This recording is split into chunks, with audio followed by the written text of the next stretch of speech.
Hi everyone, welcome back to my channel. Today, I'm going to show you an exciting new feature in Microsoft Excel for Windows, the completely redesigned Get Data dialog.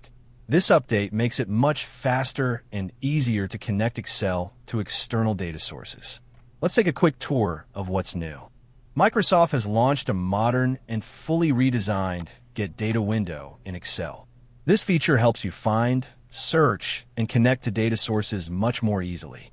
Power Query still works the same behind the scenes, but the way you discover and start data connections is now upgraded.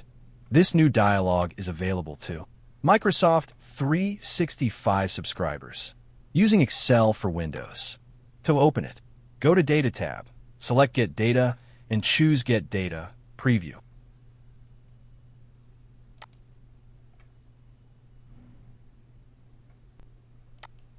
The moment you open it, you'll notice the dialog looks clean, modern, and more intuitive.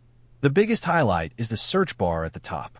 Instead of scrolling and hunting through menus, you could just type the name of your data connector, like SQL, Web, SharePoint, or CSV.